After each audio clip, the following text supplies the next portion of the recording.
So supreme mathematics is a great thing, but it don't mean anything if we're not going to apply it to nothing. So I'm going to apply it to some today. So some of the things I heard I got to address. A lot of schools in Mecca, they're talking about a canopy or storage house. I'm a real estate investor. And the first real estate I invested in was myself, so I had to get the knowledge. I asked Simon, firstborn Simon, God, why did the Father give us certain things such as the real estate? He said he did. He said, but they were not ready for it. One, they wasn't old enough, and two, if you gave them the money, they were sporting what? Play with it. Yeah. And we know real estate brings about a lot of crime, because people get money and they lose track of what the Father really was trying to get us prepared for, when we would have to get out of this building and get something we can call our own. And in the process of trying to get your own, you're going to go through struggles because you got so many different minds trying to do so many different things. But the basic, simple reality of real estate starts with education. So let's talk about this education, about this canopy. The God mentioned earlier about zones. He mentioned also about how to deal with people who know how to deal with the design and development. But as a real estate investor, the first thing I want to know is appraisal. How much is the appraisal for? And how can I use other people's paper, money, to get that done? Not coming and begging my nation for something, even though we are responsible for it, but how to use the system that's already in place to give it to you. I don't know how much the school prays for, but I know it's in the millions. And I can tell by the development since I've been walking through the community that the other properties have given it even more value because they developed. So when one develops next door to you, it forces your property to have value, but you have to first go in and realize that value. So how you get to that value? By appraising. Now we say in our lesson that the earth is approximately covered under water. Yeah, right, that's approximate, but that approximate has value. Yeah. Because it has six what? Trillion tons. A unit followed by 21 cycles.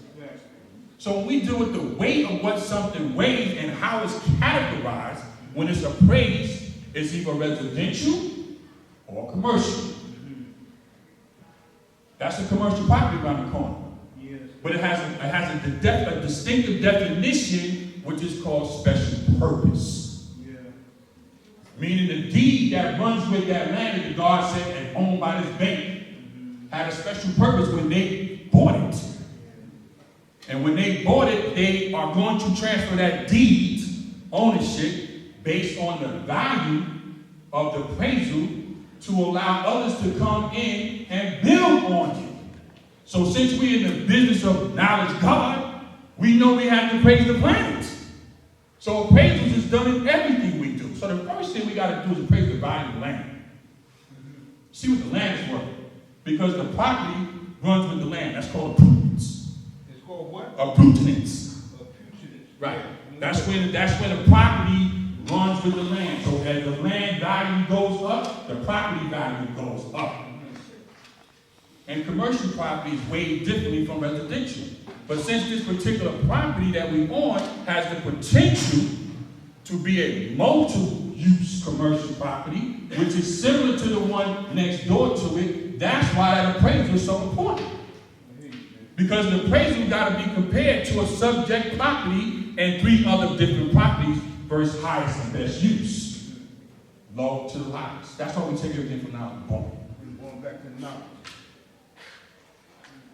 Now, once we get that appraisal, and we know how much the land and the property is worth, then we can go back to the architects and the engineers and designers who work for a living to create the ideal and the vision that the Father seen it being when it was more than just what it was then. But nobody didn't see that picture because they wasn't ready for it.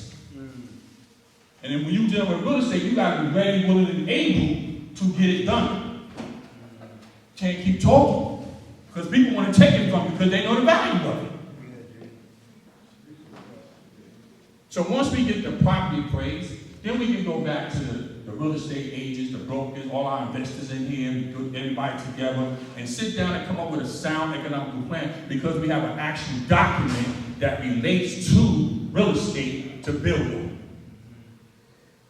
Now, as an investor, once I get that real estate appraisal, what I do with that appraisal then is see what's the best and highest use. Me, speaking on a commercial level, that's not the best and highest use because I'm looking to increase the value. So I need a solid structure. Knowledge is the foundation.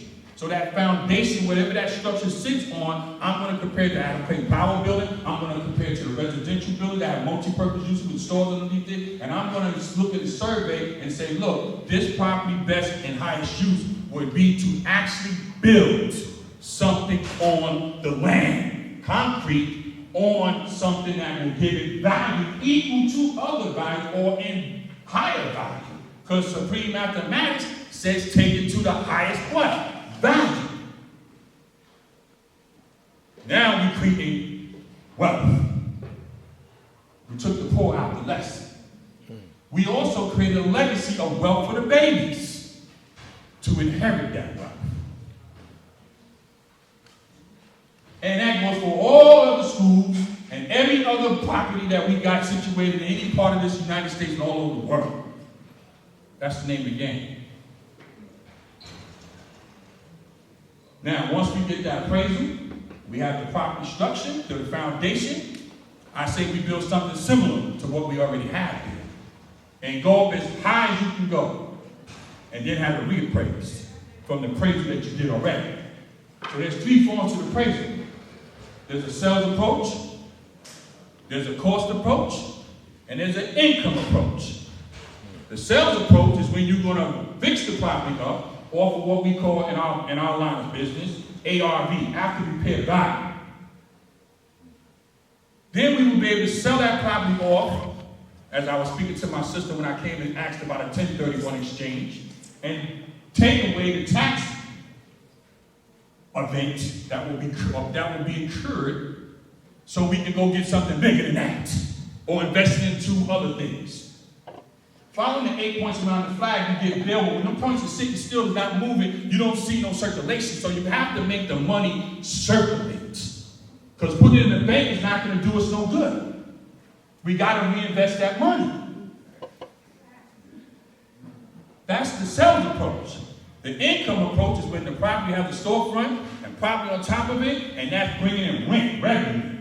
And revenue minus expenses equals net operating income. When you have net operating income, revenue, and you can overcome the expenses, now you have cash on cash to build, and you also have equity to build. That's the income approach. Because income is what we all go to work for. Income is why we invest in. Income is why we out here trying to get money every day so we can invest in something tangible and turn that tangible asset into something that can be liquid. And turn that liquid into infinity liquid because mathematics is infinite. It don't end. All you got to do is keep putting zeros behind that 21 cycle. You keep going. It's going to be what you can have in your bank account or what we can put into insurance company. I'm going to get into that in a minute.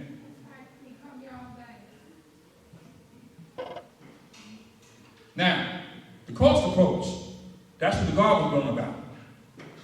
What it's going to take to get the revenue or get the money raised up to fix the property up or to put something on there so that it will give us back the value of the land. That's the building materials. That runs along with the ARV I'm speaking about. That you can present to the bank, a private money lender, or to the nation.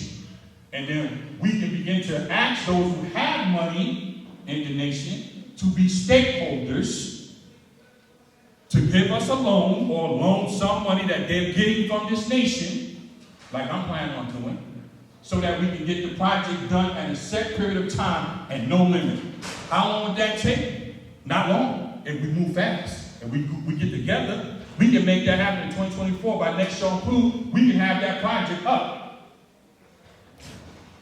But we got to form a real estate committee. We got to form an education committee. We got to form a transportation committee. We got to form an engineering committee. We got to form so many different committees in order for us to have those 8 points circulating with the economical plan so that we can be the model to all the other regions.